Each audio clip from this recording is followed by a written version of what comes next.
कह रहा we wish to obtain an erect image of an object using concave. बच्चों concave mirror से इनको क्या चाहिए बताइए, कॉनकेव मिरर से इनको इरेक्ट इमेज चाहिए। इरेक्ट इमेज मतलब सीधी इमेज चाहिए, है ना, जैसा ये ऑब्जेक्ट है ऐसी इमेज चाहिए।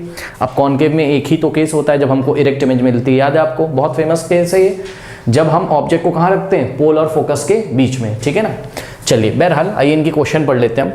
कह रहा है कि we wish to obtain an erect image of an object using concave mirror of focal length कितना दे रखा है इन्होंने हमको 15 सेंटीमीटर। तो आइए जरा आपको डायग्राम दिखाते हैं। रे डायग्राम तो इसमें बनाना ही है आपको, है ना।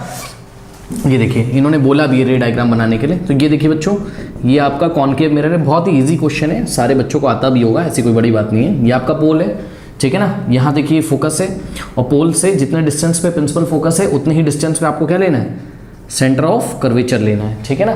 अब ध्यान से चेक करिए स्टूडेंट्स, इसकी फोकल लेंथ कितनी है 15।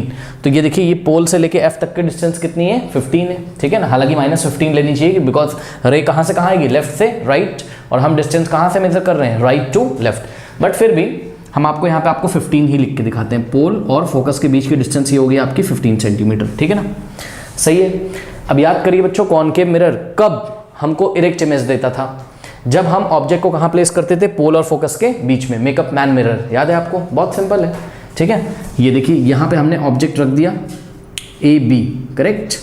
अब हम आपसे सवाल पूछते हैं, ये ऑब्जेक्ट हमने कहाँ रखा, इसकी रेंज क्या है। तो आप बोलोगे सर इसकी रेंज है, देखो बच्चों पोल से हमने चलना शुरू किया और कहाँ तक आए, फोकस से। तो जब पोल से आप लेफ्ट में जा रहे हो तो 1 सेंटीमीटर 2 सेंटीमीटर 3 4 5 ऐसे करते करते कितना हो गया, यहाँ पर 15 हो गया। तो पोल पे कितनी डिस्टेंस है, 0।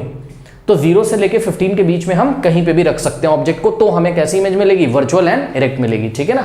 आइए हम आपको इमेज भी बना के दिखा देते हैं। तो पॉइंट ए की इमेज बना लीजिए, कैसे, एक रे तो हम पैरेलल लेके आएंगे, ठीक है स्टूडेंट्स। ये पैरेलल रे जो होगी रिफ्लेक्ट करके कहां से पास करेगी, फोकस से। तो ये देखिए ये आपकी कहां से पास हो गई, फोकस से।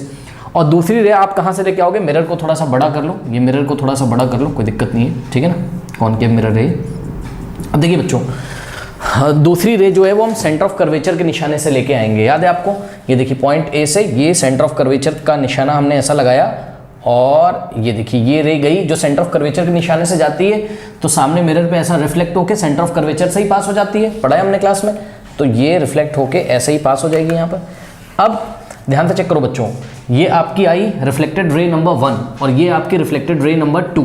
यहाँ पे हम अपनी आइस लगाएंगे तो हमारा ब्रेन क्या सोचेगा कि फर्स्ट रे कहाँ से आ रही है, इसको बैक ट्रेस करना पड़ेगा, यहाँ कहीं पीछे से इसको ऐसा बैक ट्रेस कर दीजिए, आगे मिला दीजिए, ठीक है ना, डॉट डॉट करके।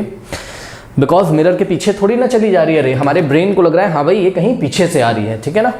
और ये दूसरी रिफ्लेक्टेड रे, इसको आपने बैक ट्रेस किया, यहाँ मीट कर गई। तो ये देखिए ए डैश, पॉइंट ए की इमेज कहाँ मिल गई, ए डैश पे, और यहाँ पर हम एक परपेंडिकुलर ड्रॉ करेंगे स्टूडेंट्स, तो बी की इमेज हमें कहाँ मिलेगी, बी डैश पे, ठीक है ना। तो जो आपकी इमेज बन गई वो क्या बन गई, ए डैश बी डैश। अब आप चेक कर लीजिए, ये जो इमेज है इसका नेचर कैसा है, वर्चुअल है, वर्चुअल एंड इरेक्ट है ये, है ना। वैसे भी आपको पता है रियल के साथ इन्वर्टेड लगता है और वर्चुअल के साथ इरेक्ट लगता है, erect and virtual, real and inverted, ऐसा ही होता है, ठीक है ना। या virtual and erect, erect and virtual, कुछ भी बोलो, रियल एंड इन्वर्टेड। तो ये तो वर्चुअली मीट कर रही है, वर्चुअली मतलब सच में ये रेज मीट नहीं कर रही है, ये मीट करते हुए हमारे ब्रेन को समझ में आ रहा है कि हाँ भाई रेज कहाँ से आ रही, कहीं पीछे से आ रही है, ठीक है ना। तो बच्चों बताइए इसका नेचर कैसा है इमेज का, बताइए, वर्चुअल एंड इरेक्ट है, ठीक है।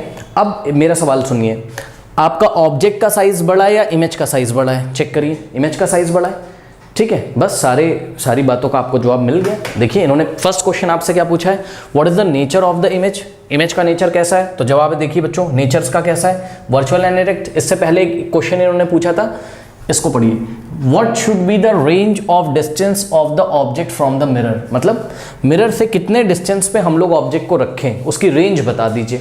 तो आपको पता है बच्चों, पोल से लेके फोकस के बीच में कहीं पे भी रख दीजिए तो आपको हमेशा कैसी इमेज मिलेगी, वर्चुअल एंड इरेक्ट, ठीक है ना। मेकअप मैन मिरर में यही तो होता है, कॉनकेव मिरर होता है ये ऐसा। और हम अपने फेस को कहाँ लेके आते हैं, जिसका भी मेकअप करना होता है अपने फेस को हम कहाँ पे लेके आते हैं, ऐसा मिरर के पास लाते हैं। तो हमारा जो फेस है वो ऑटोमेटिकली मिरर का पोल और मिरर के फोकस के बीच में आता है, पोल और फोकस के बीच में फेस आ जाता है। तो ये फेस इतना बड़ा ऐसा दिखाई पड़ता है हमको, ठीक है। फिर जो भी मेकअप जहाँ पे करना होता होगा कर दिया जाता है, ये चीज़ है, बस सिंपल, ठीक है। तो वर्चुअल एंड इरेक्ट इमेज लेने के लिए कॉनकेव से आपकी रेंज क्या होनी चाहिए, तो जवाब है अकॉर्डिंग टू दिस कंडीशन हमारी रेंज होनी चाहिए 0 सेंटीमीटर टू 15, 0 से 15 के बीच में आप कहीं पे भी रखिए, यानी कि पोलर फोकस के बीच में आप कहीं पे भी रखिए, ठीक है ना। तो ये देखिए, range of the object distance is equals to 0 centimetre to 15 centimetre. का मीनिंग क्या है, that is i dot e का मतलब that is between anywhere between pole and focus, है ना, anywhere between pole and principal focus, pole और principal focus के बीच में कहीं पे भी रखिए ऑब्जेक्ट को, ठीक। कई बार ये बच्चों हम लोग कर चुके हैं।